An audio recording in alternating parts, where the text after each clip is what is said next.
Daddy, look. I drew us, my son said, sliding a wrinkled piece of paper across the table. That's me, that's Mommy, that's you, and that's Uncle Jason in your bedroom. He said it like he was pointing out clouds in the sky. I looked down at the drawing. For stick figures. One small with red shoes and a balloon. A woman with long brown hair, smiling in a pink triangle dress. A man with a laptop in the kitchen. That was me. And another man, alone in the bedroom.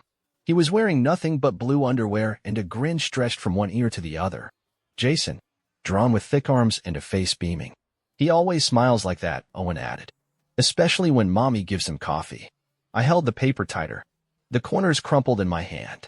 He only comes when you're not home, he continued. Like when you go to the gym, or when you get coffee with Mr. Carter. Mommy says it's their quiet time. I didn't respond. I folded the drawing in half, placed it beside my laptop, and stood up. Nothing about me changed on the outside. But inside, something went still. Melissa came home late that evening. She said traffic was bad, school meetings ran long, her head hurt. She dropped her bag on the bench, kicked off her flats, kissed me on the cheek, and walked to the fridge. She didn't ask about the drawing. She poured a glass of wine, sat on the couch, and scrolled her phone while Owen played with Legos beside her. She laughed at something on the screen and made a comment about one of her students. Her tone was light, easy, like nothing had shifted, but everything had. I watched her for a long time. The way her thumb moved across the screen, how she glanced at the clock, how she crossed and uncrossed her legs like she was waiting for someone, or something. When she finally looked at me and asked, "You okay?" I nodded once. That was all she got. That night I lay awake in bed. Melissa was beside me, her breath soft, rhythmic. I looked up at the ceiling fan, spinning in slow circles. I had so many questions, and none of them were going to be answered by her. She'd always said Jason was just a guy from the gym. A trainer. Harmless. He gave her tips on form, helped her with recovery stretches. She even joked once that he was annoyingly flirty. That was last fall. Now, he was showing up in my son's drawings. Smiling. In my bedroom. In his underwear. You don't need a private investigator to tell you what that means. A child has no reason to lie. Especially with crayons. The next morning, I waited until Melissa went into the shower. I opened my laptop. Bookmarked a few pages.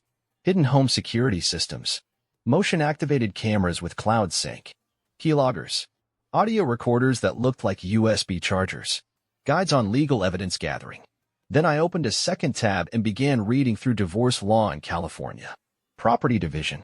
Child custody. Adultery. Grounds. Timeline. Case law. I wasn't looking for revenge. I was preparing for truth. She didn't think I'd ever notice. Or maybe she thought I wouldn't do anything if I did. She'd rewritten the script, quietly, over time. Turned our life into her private theater. She just forgot that I build systems for a living. And I don't leave back doors open. It's amazing how quickly you can train yourself to stop speaking. I didn't ask questions. Didn't pry. Didn't even look at her too long. I became quiet. Still. Present, but detached. The kind of quiet that makes people uneasy without knowing why. Melissa didn't notice at first. She went on with her usual rhythm. Early workouts. School. Drinks with the girls. Gym nights. I kept a mental tally. Jason's name didn't come up once in the first 5 days. Not even in passing. But I saw the difference. She used to leave her phone lying around. Face up, screen cracked in the corner. Now it never left her side. Even when she showered, she took it with her into the bathroom.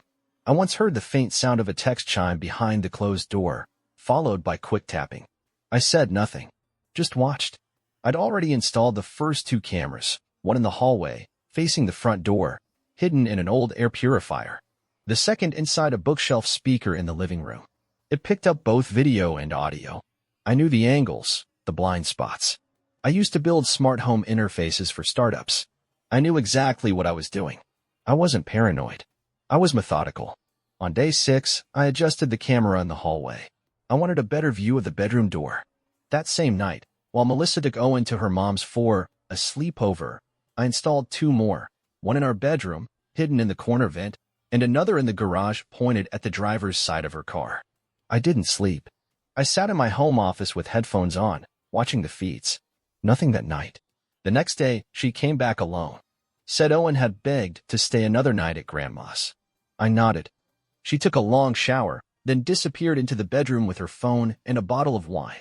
I stayed in my office and worked on nothing in particular. At 10:41 p.m., I got a motion alert. The front door opened.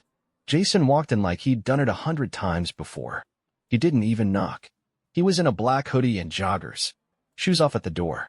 He brought coffee. The same brand I used to buy for Melissa. They went straight to the kitchen. There was laughter. Low voices. At one point, she leaned across the counter and kissed him. Just once. Just long enough. They moved to the living room. Sat close. Talked. She took off her sweater. He touched her face. At 11:06, they went down the hallway. Bedroom door closed. No words. No hesitation. I watched the door stay shut for the next 47 minutes. I didn't watch what happened inside. I didn't need to. The camera didn't catch that part. That was intentional. I didn't want recordings I couldn't unsee. All I needed was proof of pattern. The time. The entry. The manner. The comfort. The intimacy. This wasn't a mistake. It was routine. The next morning, Melissa was unusually chipper. She made coffee. Asked if I wanted eggs. Wore her favorite blue robe, the one I gave her on our anniversary. She made a point of mentioning that Owen had called from Grandma's house and missed his daddy. I nodded, but I didn't look at her. Jason was gone before sunrise. The hallway camera caught him slipping out at 5:12 a.m., hoodie up, coffee cup in hand. Melissa never mentioned a thing. I said nothing, but something in her began to shift. By day 9, she started glancing at me longer when I walked into her room. There was hesitation behind her eyes. Caution, like she was trying to figure out if something had changed. She asked me twice that week if everything was okay. I said yes both times. I said it calmly, evenly. That seemed to unsettle her more than any argument ever could. It's funny how fast people unravel when you don't react the way they expect. She wanted guilt, maybe, conflict, a chance to spin the story. Instead, I gave her silence. That silence was louder than anything I could have said. I wasn't trying to win yet. I was still watching the board. Because this wasn't just about a man sleeping with my wife. This was about how long she thought I'd stay blind. The first rule of war is simple. Gather intelligence before you fire a shot. By day 10, I had hours of footage. Jason had been to the house twice, and each time followed the same pattern. No knocking, no hesitation. He used the side gate, parked down the street, entered like he belonged. This wasn't an affair born from impulse. It was a routine. A rehearsed, well-managed intrusion into what used to be my home. Melissa didn't act suspicious. If anything, she was lighter, more at ease. She cooked more that week. Made a point of sitting next to me on the couch, playing with Owen's hair, laughing when he made his silly dinosaur sounds. She was performing. That's when I decided I needed a professional set of eyes. I called in a contact I'd worked with during a cybersecurity project. Ex-narcotics cop, now private investigator. No questions asked. Just a name, an address, and a retainer. He would follow her. Track her car. Monitor her movements when I wasn't around. I told Melissa I had a client meeting in Pasadena that Friday. She kissed me goodbye and said to call if I got stuck in traffic. By noon, she was across town, riding shotgun in Jason's SUV, dressed casually in a pink sweater and tight jeans. They didn't go to a motel. They went to a townhouse in a quiet neighborhood, clean lawn, empty driveway. The PI had done his homework. The place belonged to Jason's cousin. Vacant since January. According to the photos, they stayed inside for 2 hours. When Melissa came home that night, she brought groceries. Made pasta from scratch. Poured me a glass of wine and said, "It's been a while since we all ate together like this." I watched her swirl the noodles onto Owen's plate and smiled politely. 2 days later, I received the flash drive. Inside, time-stamped videos, street cam grabs, license plate scans, even a printed receipt from a gas station trash bin showing Melissa's card used near the townhouse. I didn't need anything more. But I kept digging. I wasn't looking for closure. I was building a case. That week, I also installed a mirroring program onto Melissa's iCloud account. I couldn't access her encrypted messages, but I could see metadata, call logs, app usage, backup files. That's when I found the second number. A prepaid. Hidden. Only used from 2 places, the school parking lot and the townhouse. The latest backup showed a contact saved under just 1 letter, S. This wasn't just about Jason. There was someone else in the loop. Someone helping her cover it. On Monday night, Melissa initiated intimacy for the first time in weeks. She touched my arm in bed, told me she missed me. I turned and asked quietly, "Are you happy, Melissa?" She blinked, thrown by the question. Of course I am. Why wouldn't I be, she said, with that practiced little laugh she used when she didn't have a real answer. I believe you, I told her. And she smiled. That was the moment I knew she had convinced herself it wasn't cheating, because she still cooked dinner, kissed our son goodnight, paid the bills, wore her ring. In her mind, the marriage still existed. It was only me who had left it without realizing. I stayed quiet. But inside, I was counting down. It was the kind of morning that almost makes you believe nothing's wrong. The sun was pouring through the kitchen windows. Melissa was humming something tuneless while flipping pancakes, and Owen was on the floor, trying to build a robot out of mismatched Lego bricks. For a second, I almost let myself believe it was real. I sat at the table, sipped my coffee, and observed. Melissa wore that soft gray sweatshirt I liked, the one that always looked better on her than on me. She poured syrup, smiled at Owen, tousled his hair. The performance was getting better, more seamless. The way she timed the smiles, kept her phone just out of sight, but always within reach. The subtle glances toward me, as if gauging whether I was still buying the act. She didn't know I'd stopped believing 2 weeks ago. I watched her slip her phone into her bag, screen down, then lean against the counter and ask if I had any meetings that day. I told her I didn't. She nodded like she was pleased, but there was a flicker in her eyes. She was recalibrating. I knew she had plans. That kind of stillness in her posture always meant she was measuring what she could get away with. That's when Owen looked up and said, "Are you going to pick me up from school today, or is Uncle Jason doing it again?" I didn't move. Melissa's hand froze on the mug. Her eyes snapped to him so fast, it was almost comical. He didn't notice. He was too busy trying to connect a robotic arm to a plastic hip joint. "I told you," she said. "Too sweet, too quick. You don't call him that, honey. His name is just Jason." "But you said," he started. "I said he was just helping out because Daddy was busy," she cut in, her voice tightening. "I wasn't busy," I said, setting my mug down. I didn't know anyone needed to help. The silence that followed was thick enough to stop the clock. Melissa recovered fast.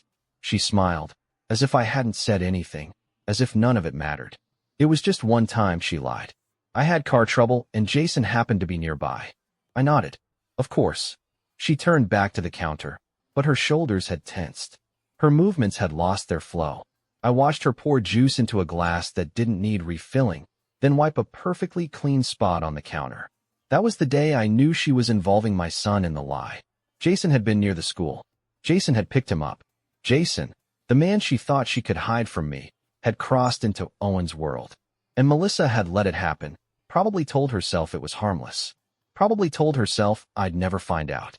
She underestimated Owen. And she underestimated me.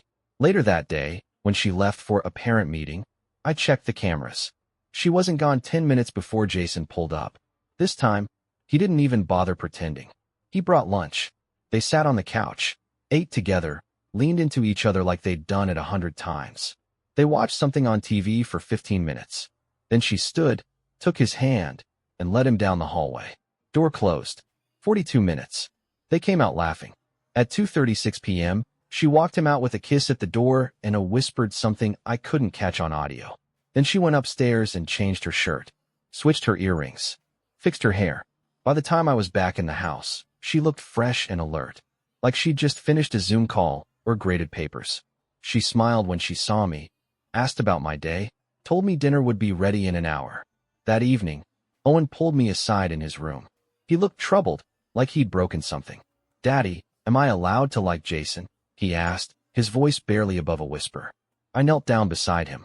"What do you mean?" "Well, Mommy says he's just her friend. But he comes over a lot when you're gone.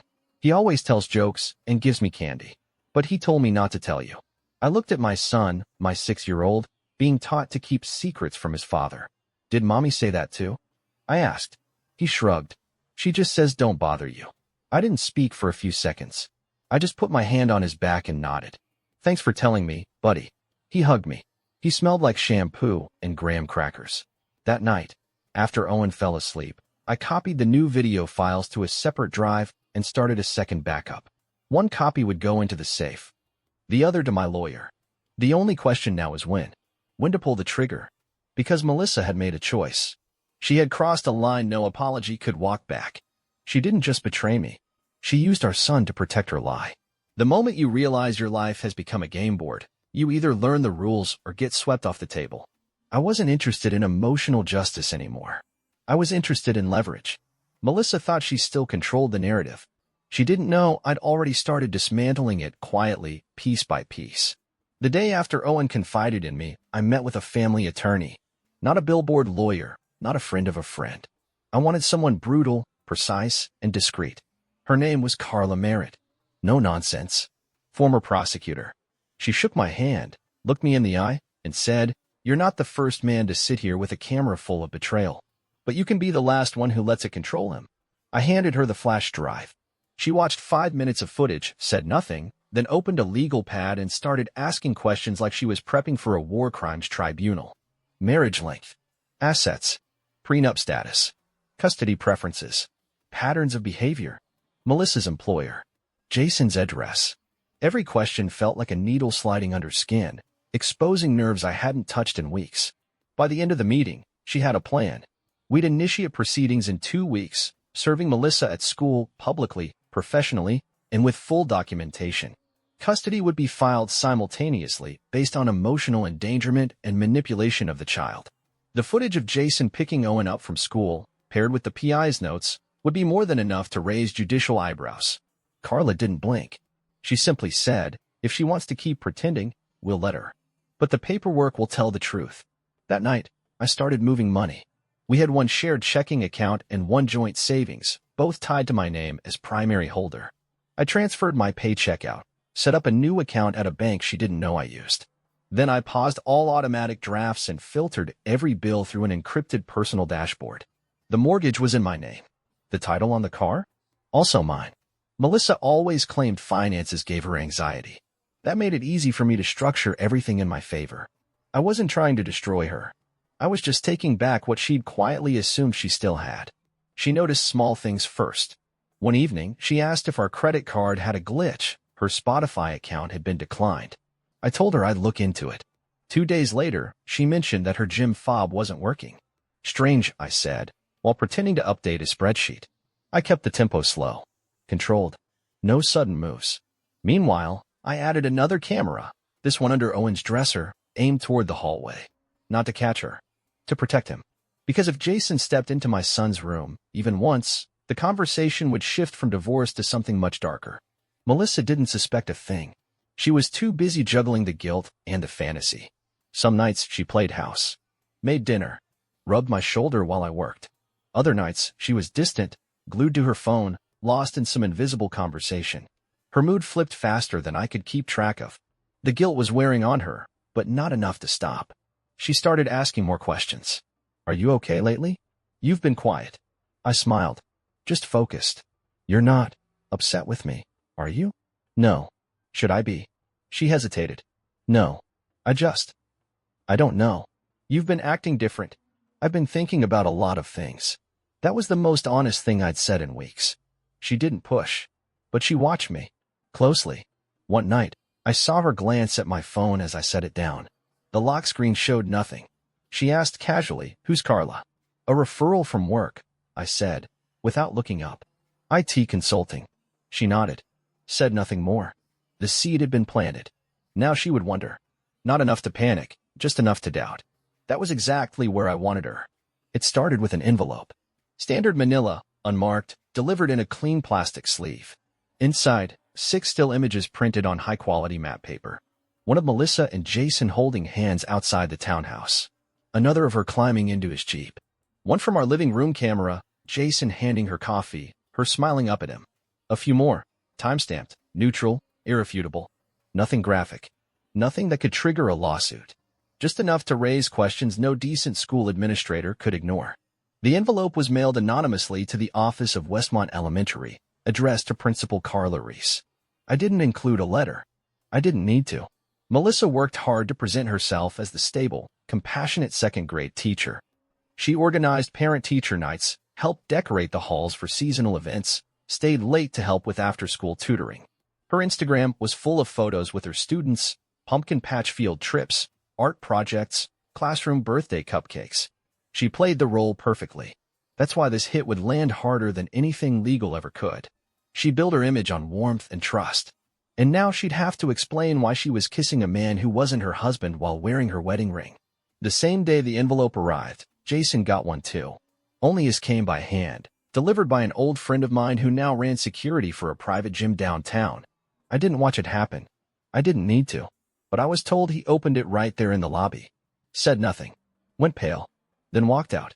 Inside his envelope was the same set of photos, with one addition, a copy of the gym's ethics policy, underlined in red. All instructors are expected to maintain appropriate, professional relationships with clients and their families. Melissa didn't mention anything unusual that evening. She was quiet, distracted. She overcooked the chicken and barely touched her plate. I watched her as she picked at her food, phone on silent, screen down. Twice she reached for it, then stopped. At one point, she stood and left the room, pacing the hallway in her socks. When she returned, she forced a smile and asked if I'd seen Owen's math folder. I said I hadn't. She didn't sleep that night. At 3 in the morning, I heard her in the bathroom, running the faucet for too long. When I got up to check on her, the door was locked. I waited a moment, then knocked gently. Everything okay? Yeah, her voice came back. Just stomach's off. She looked pale the next morning. No makeup. Eyes red at the corners. She called in sick, said she needed a mental health day. I offered to make tea. She declined. Said she just needed a rest. But she didn't rest. She spent most of the day in the bedroom, pacing, texting, deleting, typing again. The phone barely left her hand.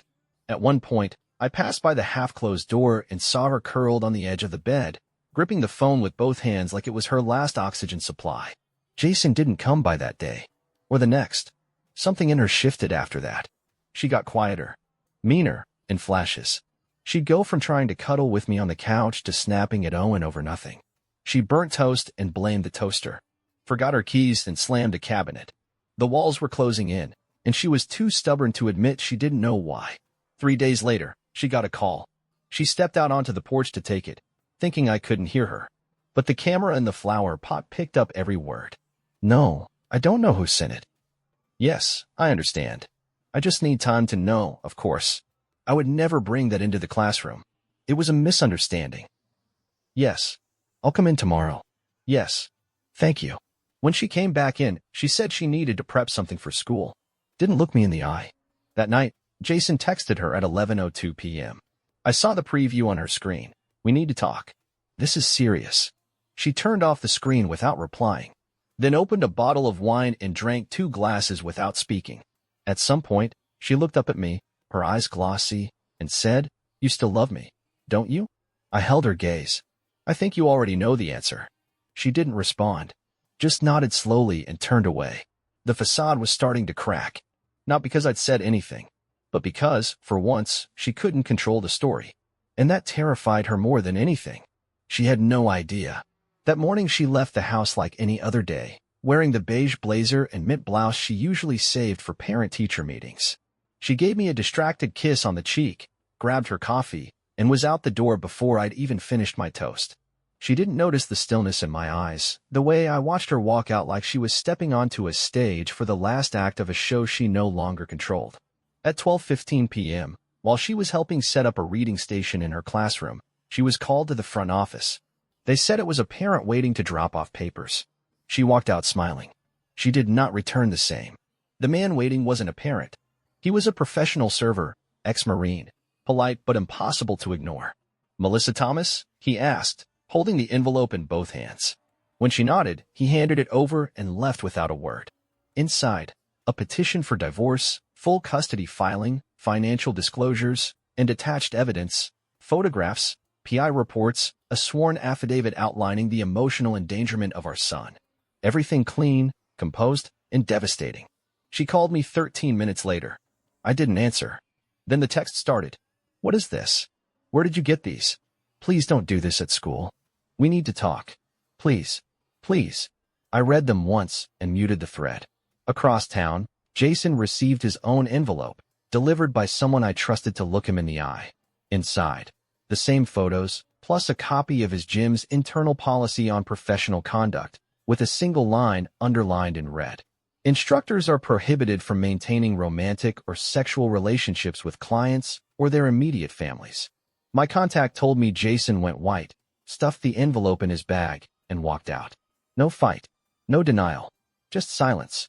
When Melissa came home that evening, she didn't say anything for the first 30 minutes. She moved like she was underwater, slow, unsteady, unsure what gravity she was under anymore.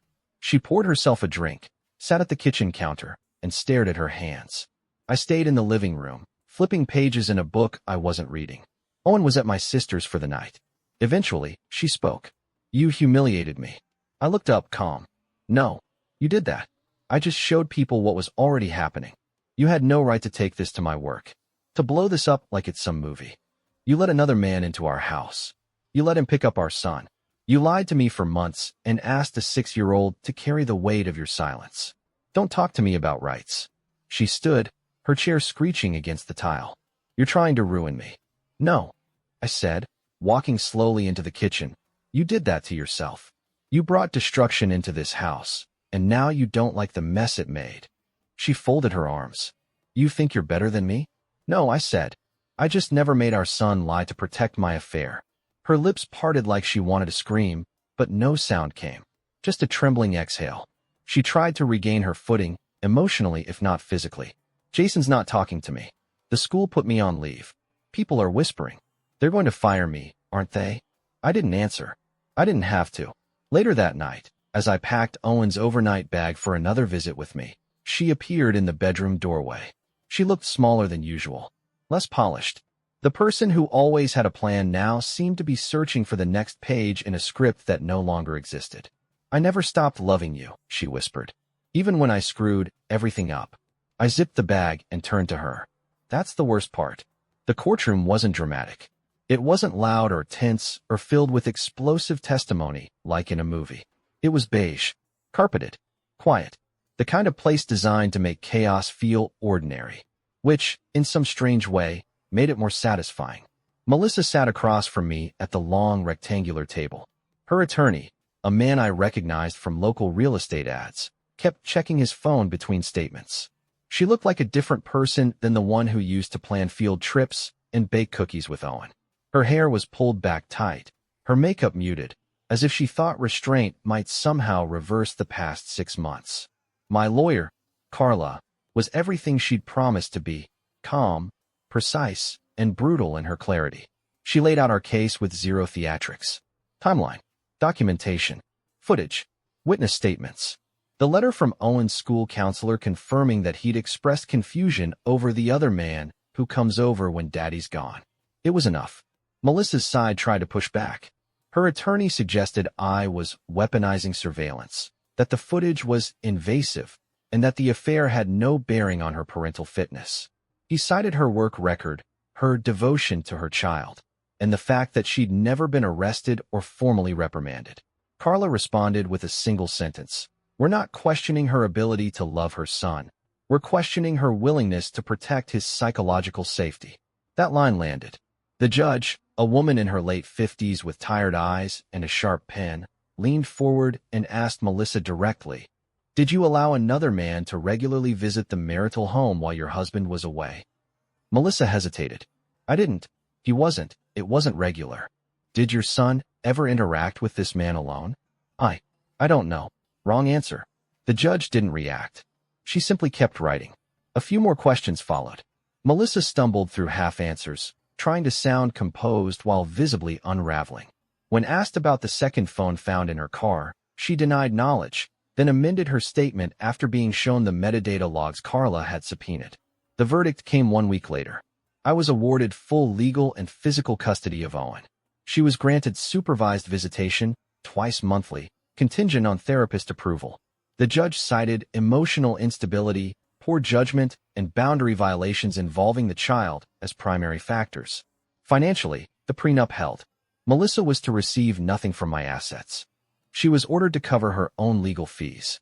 Child support was set at a modest rate, based on her reduced income, because, by then, her leave from the school had become a permanent termination.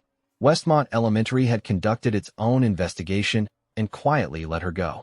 No press, no formal statements, just absence. Jason disappeared from the picture entirely. He closed his social media accounts, left the gym, and, according to a friend of a friend, moved in with a cousin out of state. His name never came up in court. He wasn't needed anymore. He was just another shadow that once moved through my house. Melissa tried to approach me after the ruling.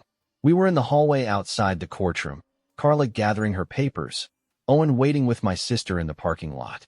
She stepped toward me. Her voice was low, almost fragile. I didn't want this to end like this.